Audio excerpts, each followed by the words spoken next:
بسم اللہ الرحمن الرحیم۔ السلام علیکم دوستو، وائٹ برڈز عمران سیریز کی قسط نمبر 23 میں آپ سب دوستوں کو خوش آمدید۔ سیریز کی طرف بڑھنے سے پہلے آپ سب دوستوں سے گزارش ہے کہ اردو صفحہ چینل کو لازمی سے سبسکرائب کر لیں اور بیل کو ضرور پریس کر دیں۔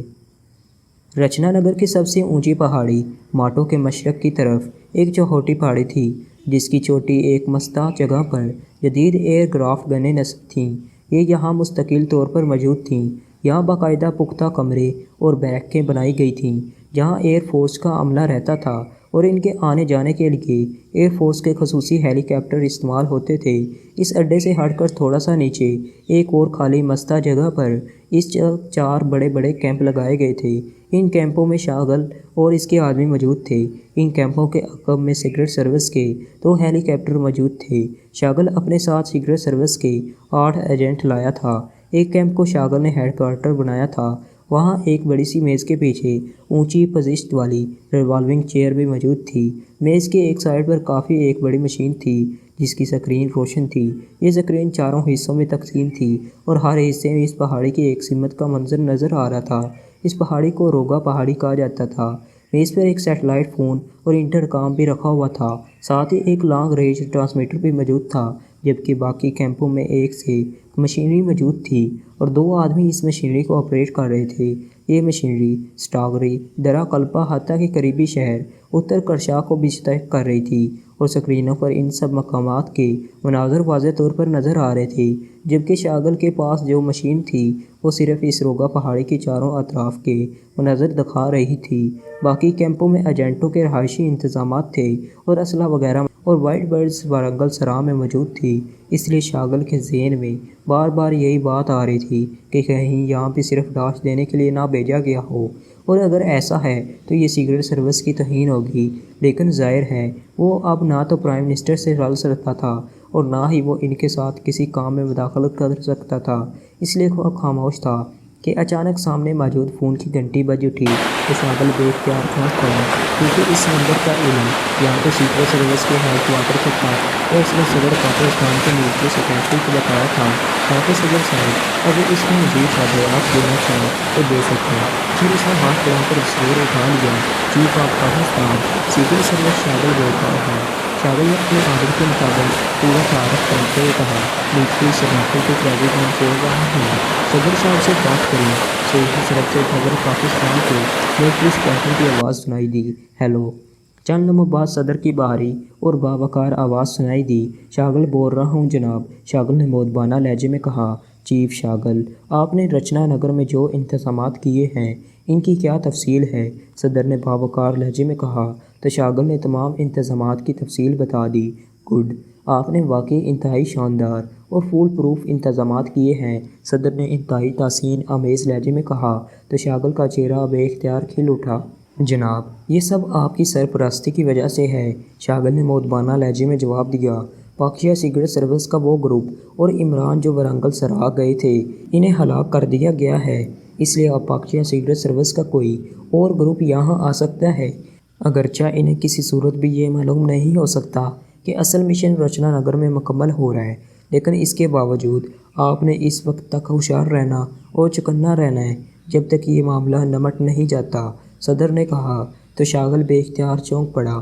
اس کے چہرے پر انتہائی حیرت کے تاثرات ابھر آئے تھے۔ سر، یہ آپ کیا فرما رہے ہیں؟ عمران اور پاکشا سیکرٹ سروس ہلاک کر دی گئی ہے؟ کب جناب؟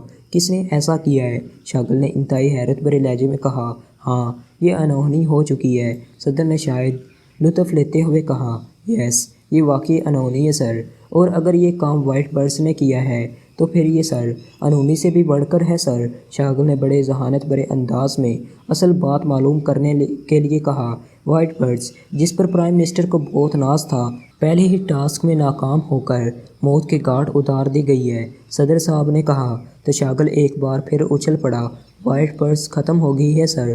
شاغل نے حقیقی حیرت بھرے لہجے میں کہا، ہاں، وارنگل سرا کے دہارو علاقے کی طرف 4 نقلستان ہیں جہاں وائٹ برڈز نے سائنسی اور حفاظتی آلات نصب کیے تھے، اس کے علاوہ اس نے ارد گرد کے علاقوں میں بھی اپنے آدمی چھوڑے ہوئے تھے۔ پرائم منسٹر صاحب نے جو تفصیل بتائی ہے اس کے مطابق وائٹ برڈز کی ایک ایجنٹ مایا دیوی دہارو شہر میں تھی، اس نے ایک بڑی جیپ چیک کی جس میں 2 عورتیں اور 4 مرد موجود تھے اور انہوں نے وہاں ہوٹل میں کھانا کھاتے ہوئے عمران کا نام لیا تھا، جس پر مایا دیوی کنفرم ہو گئی۔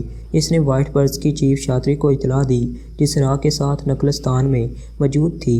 اس کے کہنے پر مایا دیوی نے اس جیپ پر کوئی کاشنز لگا دیا اور شاتری نے اپنے آدمی وہاں پہلے نقلستان میں اکٹھے کر لیے۔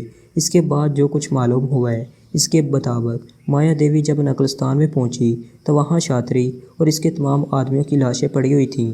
باقی نقلستان میں نصب تمام سائنسی چیکنگ آلات اور ان کے سسٹم تباہ کر دیے گئے تھے اور عمران اور پاکستان سیکرٹ سروس سراہ میں داخل ہو چکی تھی تاکہ لیبارٹری تک پہنچ کر اسے تباہ کر سکیں۔ صدر نے مسلسل بولتے ہوئے کہا، لیکن سر وہاں تو انتہائی شدید اور خوفناک طوفانی ہوائیں چلتی رہتی ہیں سر۔ شاگل نے حقیقی حیرت بھرے لہجے میں کہا، ہاں، پرائم منسٹر نے بتایا ہے کہ انہوں نے خود اس مایا دیوی سے براہ راست بات کی ہے۔ مایا دیوی نے انہیں بتایا تھا کہ جب یہ لوگ دہاروں کے ہوٹل میں کھانا کھا رہے تھے تو انہوں نے طوفانی ہواؤں سے بچنے کے لیے خصوصی لباس، جوتوں اور آلات کا فون پر کسی کو آرڈر دیا تھا۔ اس لیے پرائم منسٹر صاحب کنفرم ہو گئے کہ یہ لوگ سراہ میں داخل ہو چکے ہیں۔ چنانچہ انہوں نے فوری طور پر ایئر مارشل کو کال کیا اور انہیں حکم دیا کہ وہ بمبار طیاروں کے ذریعے فوری طور پر اس پہاڑی کے چاروں طرف سراہ میں انتہائی طاقتور سپر ایکس میزائل فائر کریں تاکہ ان لوگوں کا یقینی خاتمہ ہو جائے۔ وہ پرائم منسٹر صاحب کو رپورٹ مل چکی ہے کہ ایئر مارشل کے حکم پر 4 بمبار طیاروں نے ورنگل ایئر اسپاٹ سے پرواز کر کے اس سراہ میں پہاڑی کے چاروں طرف 150-200 کے قریب سپر ایکس میزائل فائر کیے ہیں، جبکہ ایک سپر ایکس میزائل اس قدر طاقتور ہوتا ہے کہ وہ وسیع ایریے میں موجود ہر جاندار کو جلا کر راکھ کر دیتا ہے۔ اس لیے ان لوگوں کے بچ نکلنے کا 0.1% بھی سکوپ باقی نہیں رہا۔ یہ لوگ وہاں ایئر فورس کے ہاتھوں ہلاک ہو چکے ہیں۔ صدر نے ایک بار پھر تفصیل بتاتے ہوئے کہا، یس سر، واقعی سر، لیکن کنفرمیشن کیسے ہوگی؟ شاگل نے ہونٹ پھینچ کر کہا، اب کسی کنفرمیشن کی ضرورت نہیں رہی۔ یہ بات یقینی ہے کہ عمران اور اس کے ساتھ آنے والا 2 عورتوں اور 4 عورتوں کا گروپ ختم ہو چکا ہے۔ اب اگر بھیجا گیا تو پاکستان سے کوئی اور گروپ بھیجا جائے گا، اور چونکہ عمران ان کے ساتھ نہیں ہوگا اس لیے اب ہمیں ان کی کوئی فکر نہیں ہے۔ صدر کافرستان نے بڑے فخریہ لہجے میں کہا، یس سر، ٹھیک ہے سر۔ شاگل نے کہا، لیکن اس کے لہجے میں گرم جوشی نہیں تھی۔ آپ کو اس لیے کال کیا گیا ہے کہ آپ کو کہا جائے کہ آپ نے وہاں رچنا نگر میں الرٹ رہنا ہے۔ اول تو کوئی دوسرا گروپ آئے گا تو وہ وہیں ورنگل سراہ میں ہی آئے گا، جبکہ اصل مشن یہاں مکمل ہو رہا ہے اور اس کا علم پرائم منسٹر صاحب کو بھی نہیں ہے۔ پرائم منسٹر صاحب اگر آپ سے اس بارے میں بات کریں تو آپ نے اسے ان سے بھی سیکرٹ رکھنا ہے۔ صدر نے کہا، یس سر، حکم کی تعمیل ہوگی سر، میں ویسے ہی یہاں پوری طرح الرٹ ہوں سر۔ شاگل نے جواب دیتے ہوئے کہا، تو دوسری طرف سے بغیر مزید کچھ کہے رابطہ ختم کر دیا گیا تو شاگل نے بے اختیار ایک طویل سانس لیتے ہوئے ریسیور رکھ دیا۔ یہ شیطان کیسے ختم ہو سکتا ہے، اور وہ بھی اتنی آسانی سے؟ شاگل نے بڑبڑاتے ہوئے کہا، بہرحال اگر یہ شیطان ہلاک نہیں بھی ہوا تب بھی وہ وہیں ورنگل سراہ میں ہی سر بھٹکتا رہے گا۔ یہاں کے بارے میں تو اسے کسی صورت بھی معلوم نہیں ہو سکتا۔ شاگل نے ایک بار پھر بڑبڑاتے ہوئے کہا، اور اس کے ساتھ ہی اس کے چہرے پر اطمینان کے تاثرات نمودار ہونے شروع ہو گئے۔ رچنا نگر کا پہاڑی علاقہ ہمالیہ کی ترائی میں تھا اور وہاں دور دور تک چھوٹی اور بڑی پہاڑیاں نظر آ رہی تھیں۔ رچنا نگر کے قریب اتر کاش نامی خاصا بڑا شہر آباد تھا۔ یہاں لکڑی کا کاروبار خاصے بڑے پیمانے پر ہوتا تھا۔ اس کے علاوہ رچنا نگر کی پہاڑیوں میں سے جواہرات اور معدنیات بھی نکالی جاتی تھیں، اور ان سب کی خرید و فروخت اور سپلائی کا مرکز بھی شہر اتر کاش تھا۔ اتر کاش چاروں طرف سے گھنے جنگلات سے گھرا ہوا تھا۔ یہاں سے تمام ٹریفک ایک دھرے کے ذریعے آتی جاتی تھی۔ اسے درہ کلپا کہا جاتا تھا۔ کاروباری لوگوں کی کثیر تعداد کے علاوہ کوہ ہمالیہ کے پہاڑی علاقوں اور جنگلات کی سیاحت کے لیے یہاں مقامی اور غیر ملکی افراد بھی آتے جاتے رہتے تھے۔ اس لیے یہاں ہوٹل، سرائے اور ریستوران وغیرہ کافی تعداد میں موجود تھے۔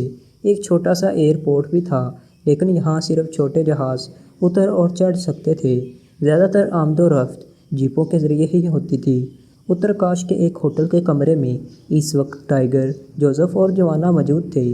وہ کرشناس سے کافرستانی سیکرٹ سروس کا ہیلی کاپٹر اڑا کر وہاں سے نکلے تھے، لیکن ہیلی کاپٹر کا فیول ایک بڑے شہر کے قریب ختم ہونے لگا تو ٹائیگر نے ہیلی کاپٹر کو اس شہر کے مضافات میں اتار دیا، اور پھر وہ مختلف بسوں سے سفر کرتے ہوئے اس بڑے شہر پہنچے اور پھر وہاں سے انہوں نے ریل کا سفر شروع کیا، جبکہ آخر میں قریبی سب سے بڑے شہر سے وہ کرائے کی جیپ میں سفر کرتے ہوئے یہاں پہنچے تھے۔ راستے میں انہوں نے وہ جگہوں پر قیام کر کے راتیں گزاری تھیں۔ انہیں یہاں پہنچے ہوئے ابھی صرف 1 گھنٹہ ہوا تھا اور ابھی دن چڑھ رہا تھا، اس لیے وہ سونے کی بجائے ایک ہی کمرے میں بیٹھے ہاٹ کافی پینے میں مصروف تھے۔ ٹائیگر نے کرشناس سے روانہ ہونے سے پہلے عمران کو ٹرانسمیٹر کال کر کے رچنا نگر کے بارے میں معلومات کی تفصیل بتا دی تھی اور عمران نے انہیں وہاں پہنچ کر کارروائی کرنے کا حکم دے دیا تھا۔ ہو سکتا ہے ماسٹر اپنے ساتھیوں سمیت یہاں پہلے ہی پہنچ چکا ہو، جوانا نے اچانک کہا تو جوزف اور ٹائیگر بے اختیار چونک پڑے۔ ہاں واقعی پہلے ہی ہمیں چیک کرنا ہوگا، ٹائیگر نے کہا۔ چیک کرنے کی ضرورت نہیں ہے، باس یہاں نہیں آیا، جوزف نے بڑے بااعتماد لہجے میں کہا تو ٹائیگر اور جوانا دونوں چونک پڑے اور حیرت بھری نظروں سے اسے دیکھنے لگے۔ یہ بات تم نے کس بنا پر کی ہے؟ جوانا نے حیرت بھرے لہجے میں کہا۔ اگر باس یہاں موجود ہوتے تو غلام کو آقا کی خوشبو آ رہی ہوتی اور یہاں چونکہ آقا کی خوشبو موجود نہیں ہے اس لیے وہ یہاں نہیں آئے، جوزف نے بڑے معصوم سے لہجے میں کہا۔ یہ کافی بڑا شہر ہے، اس لیے یہاں لاکھوں نہیں تو ہزاروں افراد موجود ہوں گے، ایسی صورت میں تمہیں ماسٹر کی خوشبو کیسے آ سکتی ہے؟ جوانا نے مسکراتے ہوئے کہا۔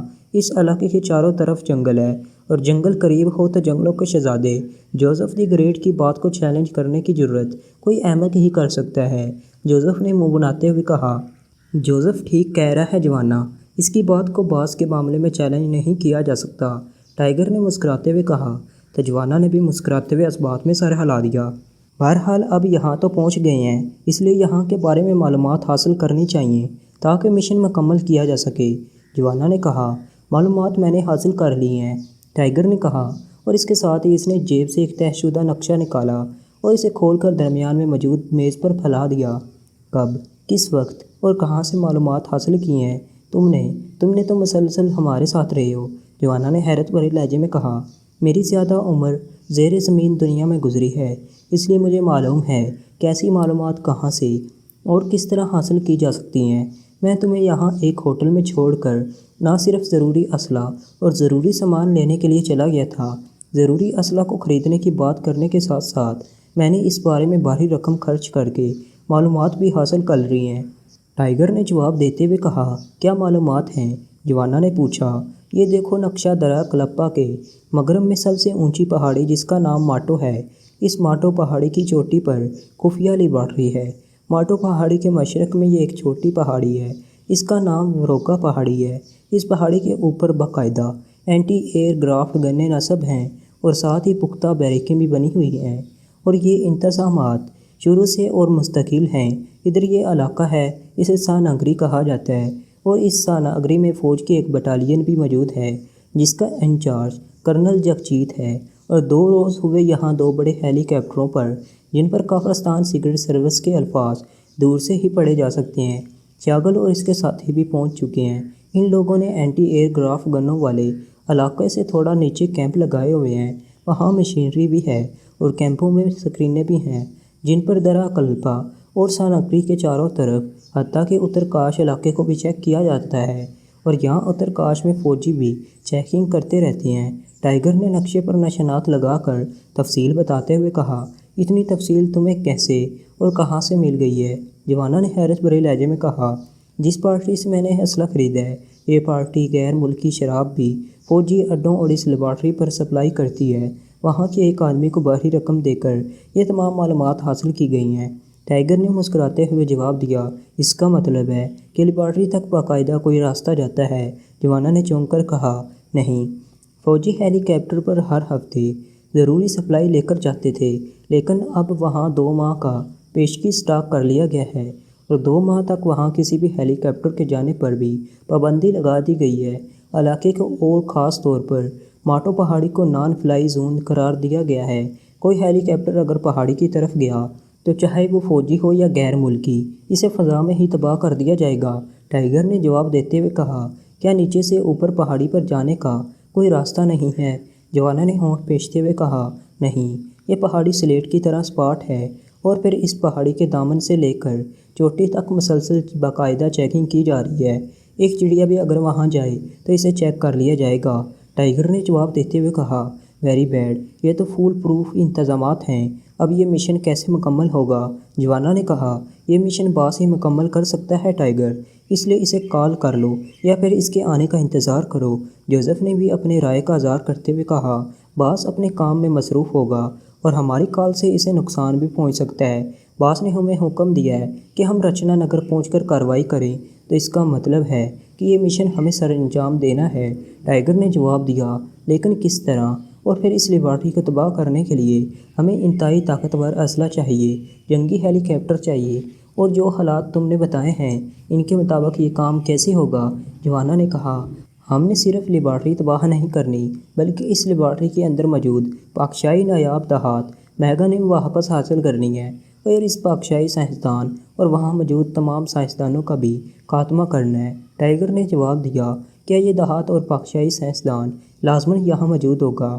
جوزف نے کہا، یہ تو لیبارٹری اوپن ہونے پر ہی معلوم ہو سکے گا کہ یہاں مشن مکمل ہو رہا ہے یا نہیں۔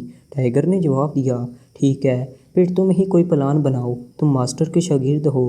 جوانا نے کہا تو ٹائیگر بے اختیار ہنس پڑا، میں نے پہلے ہی سوچ لیا ہے۔ ٹائیگر نے ہنستے ہوئے کہا تو جوزف اور جوانا دونوں ہی چونک پڑے، کیا پلان ہے؟ ہمیں بتاؤ۔ جوانا اور جوزف دونوں نے بیک آواز ہو کر کہا۔ ان کے چہروں پر اشتیاق کی جھلکیاں ابھر آئی تھیں۔ روکا پہاڑی کے عقب میں گھنا جنگل ہے، لازماً اس جنگل میں انہوں نے چیکنگ آلات نصب کیے ہوں گے، لیکن میرا خیال ہے کہ جوزف جو جنگلوں کا شہزادہ ہے وہ انہیں آسانی سے چیک کر سکتا ہے، اور جوزف اب اکیلا اس جنگل سے گزر کر اس پہاڑی کے عقب میں پہنچ کر وہاں موجود شاگل اور اس کے ساتھیوں کو اور پھر اوپر جا کر اس اینٹی ایئر کرافٹ اڈے کے لوگوں کو ہلاک بھی کر سکتا ہے۔ شاگل کے کیمپ میں 2 ہیلی کاپٹر موجود ہیں، جن میں سے ایک پر جوزف آسانی سے قبضہ کر سکتا ہے، جبکہ میں اور جوانا ماؤنٹین فورس کے اڈے پر جو سانکری میں ہے حملہ کر کے وہاں سے ایسا اسلحہ حاصل کر سکتے ہیں جن سے اس لیبارٹری کو اوپن کیا جا سکے، اور اگر وہاں گن شپ ہیلی کاپٹر موجود ہو تو اس پر قبضہ کیا جا سکتا ہے۔ پھر آخری کام یہی رہ جاتا ہے کہ ہم اینٹی ایئر کرافٹ گنوں کو تباہ کر کے ماٹو پہاڑی کی چوٹی پر پہنچ کر وہاں حملہ کر کے اس لیبارٹری کو اوپن کریں اور وہاں سے نایاب دھات اڑا لیں گے۔ اس طرح ہمارا مشن مکمل ہو جائے گا۔ ٹائیگر نے جواب دیا، اگر ہم تینوں پہلے فوجی اڈے پر جائیں اور وہاں سے ہیلی کاپٹر اڑا کر اوپر جائیں اور اس ایئر کرافٹ اڈے کو تباہ کر کے ماٹو پہاڑی پر حملہ کر دیں تو یہ زیادہ بہتر نہیں رہے گا؟ جوانا نے کہا، ماؤنٹین فورس کا اڈا کافی بڑا ہے، وہاں ہم پھنس بھی سکتے ہیں۔ ٹائیگر نے کہا، تم دونوں میری بات مانو۔ اچانک جوزف نے کہا، کیا؟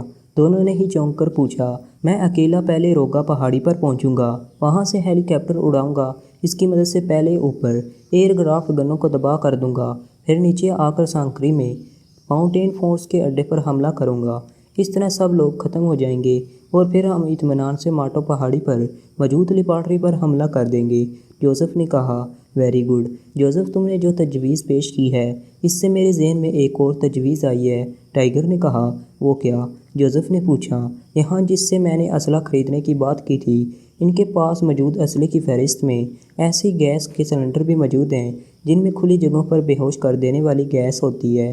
اگر ہم یہ سلنڈر حاصل کر لیں تو ان کی مدد سے ماؤنٹین فورس کے اڈے پر موجود تمام افراد کو بے ہوش کیا جا سکتا ہے، اس کے بعد تمام کارروائی آسانی سے ہو سکتی ہے۔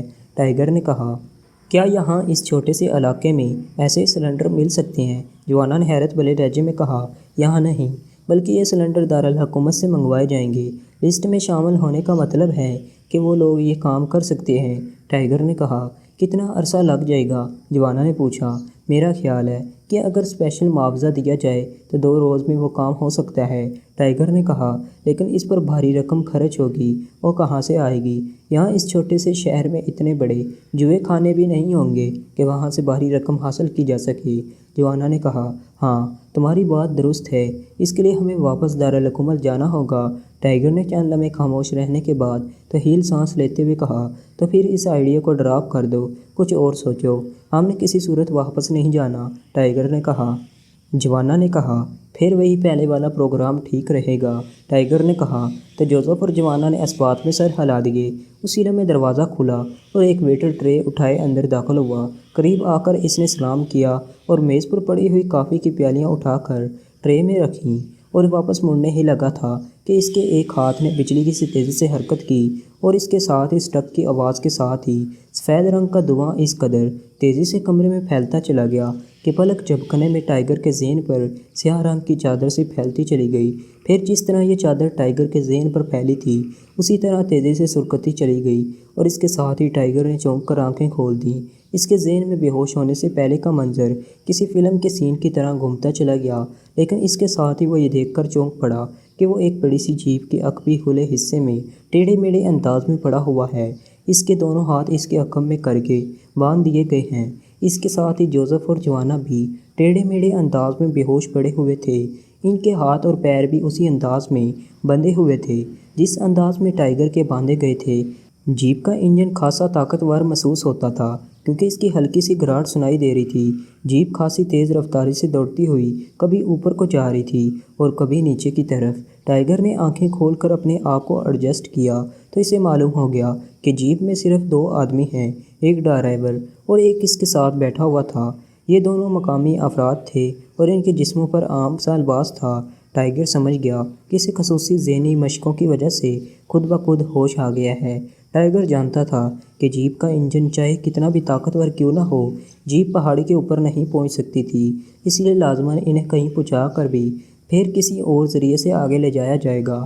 ٹائیگر اتنی بات تو سمجھ گیا تھا کہ انہیں چیک کر لیا گیا تھا اور اب انہیں بے ہوش کر کے یقیناً شاگل کے کیمپ میں لے جایا جا رہا ہے، اور یہ بھی طے شدہ تھا کہ انہیں فوری ہلاک نہیں کیا جائے گا، کیونکہ اگر ایسا کرنا ہوتا تو یہ کام انتہائی آسانی سے وہیں ہوٹل کے کمرے میں بھی ہو سکتا تھا۔ اس لیے وہ مطمئن انداز میں لیٹا رہا، کیونکہ اس طرح بہرحال وہ شاگل کے اڈے تک تو پہنچ ہی جاتے، پھر وہاں سے آگے ہی کارروائی ہی رہ جاتی۔ البتہ اس نے اپنی انگلیوں کی مدد سے اپنے ہاتھوں میں موجود رسی یا ہتھ کڑی کو چیک کرنا شروع کر دیا، اور تھوڑی سی کوشش کے بعد اسے معلوم ہو گیا کہ اس کے ہاتھوں کو سنگل بٹن ہتھ کڑی سے جکڑا گیا ہے جسے وہ آسانی سے کھول سکتا ہے۔ چنانچہ اس نے اطمینان سے آنکھیں بند کر لی، اب اسے شاگل تک پہنچنے کا انتظار تھا۔ تو دوستو اس کے ساتھ ہی آج کی یہ قسط یہیں ختم ہوتی ہے، لیکن دوستو ٹھہریے، کیا ٹائیگر، جوزف اور جوانا شاگل کے ہاتھوں سے بچ جائیں گے اور لیبارٹری کو تباہ کرنے میں کامیاب ہو پائیں گے یا نہیں؟ یہ جاننے کے لیے وائٹ برڈز عمران سیریز کی قسط نمبر 24 اردو صفحہ چینل کو لازمی سے دیکھیے۔ اس کے لیے چینل کو سبسکرائب کر لیں اور بیل کو ضرور پریس کر دیں۔